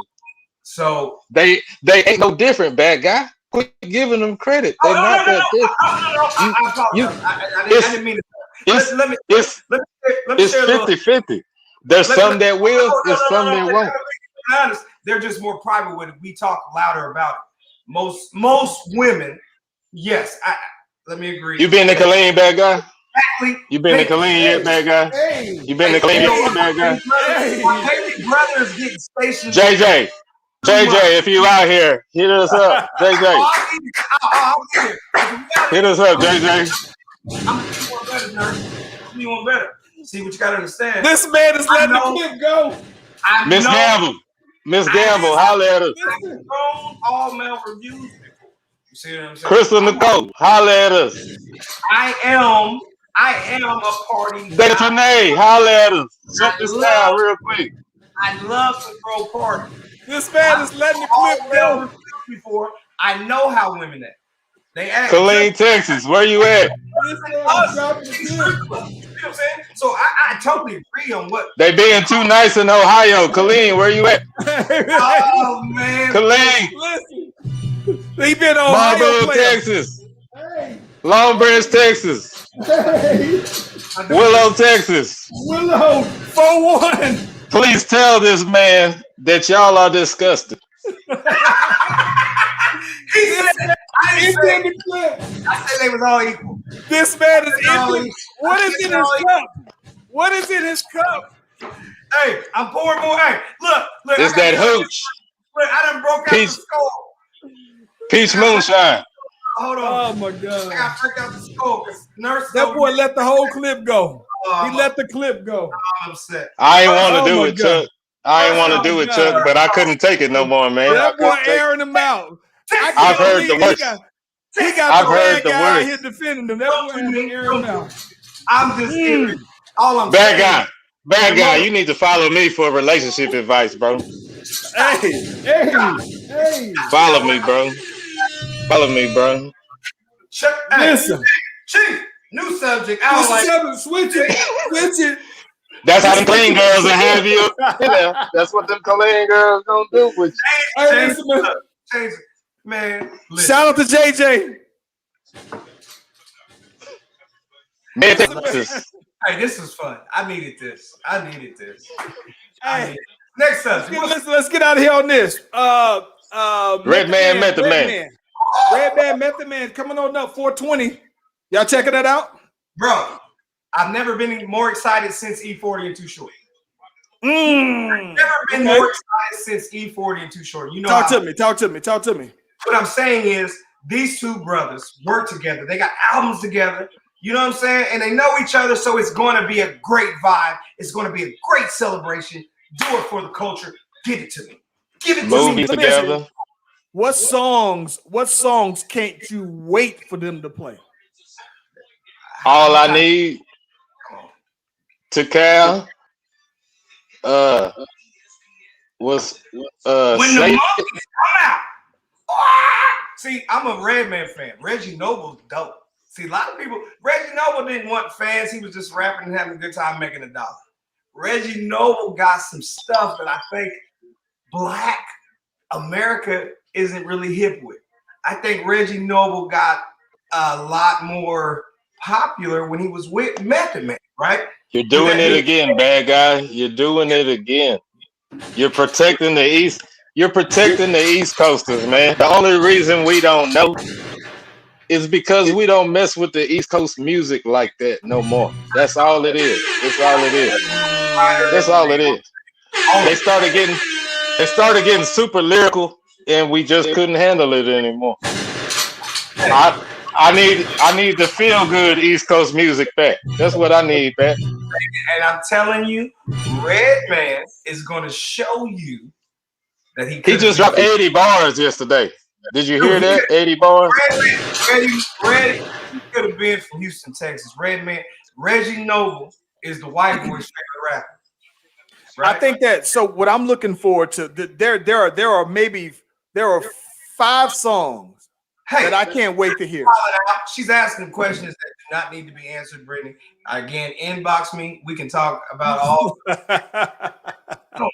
I'm a federal employee, lady. Don't you listen, Christoph, you know Redman dropped a single last night, right? Yes, I heard about it. I haven't heard it yet, though. It's called 80 Bars, and it makes my point. They got super lyrical. They're trying to beat each other up there. So they're leaving us out the loop now. Listen, so I think that I like the old school songs, but the newer stuff, I'll probably turn it off. That's why I think that this will be the celebration that Chris is saying, because when they talk about the old joint. So for me, I want to see them play. I want to see them play. I'll be that. My birthday must be he ain't is, because every time I'm in the car, nigga be like, he ain't is. I'll be that. That was my joint. I'll be that. That's what I want to hear that. I want to hear about Bucky naked. I want to hear Muddy. I want to hear Muddy Waters. Come on.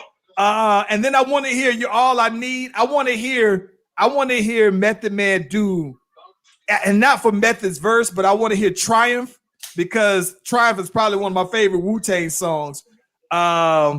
And then I think I want to hear, of course, I want to hear them say "How High," but I want to also hear them hit that. I came to bring the pain, hardcore to the brain. I got to hear that though, man. So.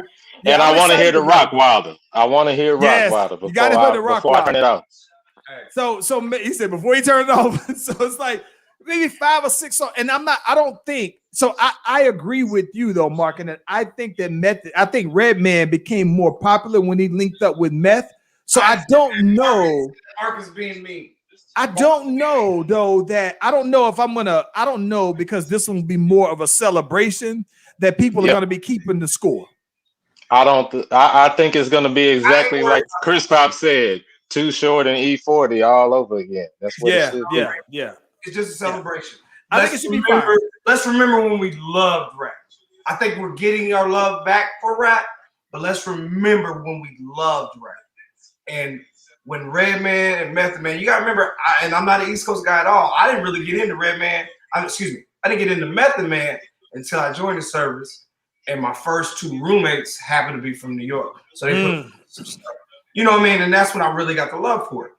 I'm saying that to say, Marlon Terrell Sexton, I know you're going to watch this eventually. And Daniel D. Young, he's from New Jersey. Well, he's a military brat from New Jersey. And he loved Redman. So I'm dealing with Marlon from Brooklyn. And I'm dealing with this cat from New Paterson, New Jersey. So they used to get into arguments about who was dope, and then when they merged together, it became a celebration. Because, and I'm ready for that. I'm ready. I'm with you, man. I like Red and Meth. I like Red and Meth. I think that the big thing that I'm kind of curious, I'm wondering when it comes to catalogs. I think that Method Man's catalog is more robust, because I think that if he includes his Wu-Tang stuff, then I think that but this is what I say. That's what I'm telling the people. There's a lot of things that people don't know about Redman. Leaders of the new school, like Redman got a hand in his catalog. We don't remember. You know what I mean? Redman catalog is gonna be like a Jadakiss catalog. People gonna be surprised once it comes out. Yeah. And I say again, Redman is the white boy's favorite rapper. You gotta I remember. Literally brought a whole new fan base to Reggie Noble. Nobody. So when he said my favorite rapper is Reggie Noble, most people was like, "Who the fuck's Reggie Noble?" But I think the Muddy Waters, man, the Muddy Waters album came out King now, though. It's B King now. Yep, I'm with it. I'm with it, man. Yeah, I think that the funny thing, man, is like I said, I specifically remember Muddy Waters coming out, man, and you know who Tangy. I probably don't remember this, but he had the Muddy Waters. Let me hear it, and then me and Ken went and bought the Muddy Waters after listening to it, though, man. So yeah. Muddy Waters is. Brick City was my red man when he bust through the little cartoon character. He said when the monkeys come out, you know what I'm saying? He said, man, you know, bro, that whole album. Yeah. He said when he was talking about when he was in the stroller, how much he didn't like his mama. You know what I'm saying? Burping, you know what I'm saying? Burping and chirping, bro. I think it's gonna be dope, man. And look, and with this being said, Reggie Noble's not in my top 10. Method is, but I have more fun listening to Redman than I do Method. Yeah. Hey, man, it's the weekend. What y'all got going on, man? I just got home. Christoph. I just got home. I've been traveling for the last 3 weeks. Next weekend, I got a big party. I got one of my Funk Fridays. I'm doing my first Funk Friday of the season. If y'all don't know what Funk Friday is, if you come to Dayton and you see that there's a Funk Friday going on, see the location, and all we do is listening to the funk music. If you don't know, Dayton is the home of the funk. And I want to say that I'm not from Dayton. I've just been here. And when I got to Dayton, one of the first things I was excited about was, hey, this is where Zapp and Roger's from. You see what I'm saying? This is where there's so many Ohio funk. That funk sound comes from Dayton, Ohio. So when I got here, when I went out, I couldn't find it. You know, you might hear 1 or 2 songs, but nobody just going to be a funk feel. So me and a English brother from Wales, during COVID, we decided that we was going to start our own funk Friday. You know, we said, think funk is Friday. So that's next Friday. So I got to basically prepare for that. And I'm trying to get this jet lag off because the week after that, your boy's going to be in Hawaii. You know, because I just do things. I'm Boney C. I'm Bad Guy. I'm Chris Top. I'm anything and everything you need me to be. Call me, man. We're going to make something happen. Mark knows everybody. What you got? Man, I'm going to catch up on, I'm going to check this movie y'all talking about out them this weekend. Yeah. And, that's serious. And our boy, Jeremy Ware turns 44 tomorrow. His wife having a surprise birthday, so I'm going to pull up on him. Hopefully he ain't watching this. There, I doubt it. I doubt he's watching. Wait. With that being said, you better get on him and let him know because he needs to know who the bad guy is. I mean, hey, man. He needs to know who Chief is. And I'm mad because it's Charlie Venus. It needs to be Chief. But I digress. We gonna do that. Hey, so listen, this weekend. I think that this weekend, though, bro, it's actually supposed to be a pretty nice weekend. I didn't plan anything hard to do, but I'm still kind of planning that, though. But I am excited, though, man. I can't believe this. I got to see how y'all looking on next Tuesday. Okay. Milestone show. It's our 100th episode on next Tuesday, though, man. I think it's dope. So I think that what's crazy about that, man, is that we are coming up on right at our first anniversary, right? So we popped up on we had already been talking about doing a podcast for years. And then, you know, the boy Ace came across doing something with someone else using StreamYard. And we were like, all right, let's do it. So we play around with it. And the next day we go live. So we are 100 episodes and we are right at a year anniversary, though, man, of the first show. So with that, you're gonna have to break that money out on that show, Chuck. I'm gonna get all the money and make it rain. I'm breaking the whole 50,000 out, bro. So check this out. Bring the girls out. I'll ship the poll. I think I could get it there by Tuesday. Yes, 100 episodes, man. We need to tell the viewers where Ace is at. Why me and Long Branch Mark is in here. We need to let the viewers know where bro's at right now, because bro. So Ace he wasn't at a secret location, but I think that his Deuce is on the AAU circuit here for the summertime, or probably going for the end of the year. So he is out at a tournament that kind of came up last minute, but shout out to him though. Shout out to Deuce and Tari though Smith, because what was real dope is that they are out there trying to make the team out there at Langston, and it's been a real. Where they trying to go? They're trying to go out to Langston though, man, and it would be that. So the thing that's interesting about it though, right, is because with this particular season. Even for college basketball, and his Atari went to JUCO, and then with Deuce actually doing a senior year, a lot of kids couldn't get quite scouted the way he did. So even though Deuce made All State and he was Offensive Player of the Year and all these other awards, he just didn't quite get the looks. And so it's just working out perfectly if both of them boys get on at Langston, though, man, and do the thing. So it'd be fire. And the fact that you got two brothers playing out there is dope. Hey, I'm gonna tell you right now. I will be at every homecoming. I ain't been home for homecoming basketball since I left Oklahoma. Yeah. If my nephews are on the floor, I will be there. Do you hear me? Yeah. I will be there at any championship. What I'm saying is I'm so excited, and you see everything I do is backhanded. So when I bring up Ahmad, I don't care where Ahmad's at, but I know what he's doing. And he's with my nephews doing what black fathers do, supporting their sons. And I want everyone to understand that the propaganda that the world is trying to tell you that all black men don't take care of the kids, that's a lie, because I'm looking at two other black men that take care of the kids. And the one that's missing, why is he not here? He's taking care of his kids. And I want to end my message on that. My brother, I appreciate Ace giving me the opportunity to offend anybody that's watching tonight. And because he's out there supporting my nephew, Ahmad Kennedy Jr. You dig what I'm talking about? He's doing what he's doing. And again, he's going to bring my nephews back to my alma mater, which is great. L's up all day. You know what I mean? LU. And if you don't understand that, come and watch my nephews play ball, because I'm pretty sure they're going to be there. I done made some phone calls. If it don't happen, I might have to bet donation. So I'm just putting that out there. If anybody in Langston is listening, I sent some nice checks to y'all. So if y'all don't, anyway, we're going to talk about that later. You hear what I'm talking about. Hey, next Tuesday, 100 episodes of Slash Brothers, though, man. So excited about that one. On that note, brothers, I appreciate y'all for jumping on with your boy. We go ahead and get up out of here. Peace out, peeps. Salute.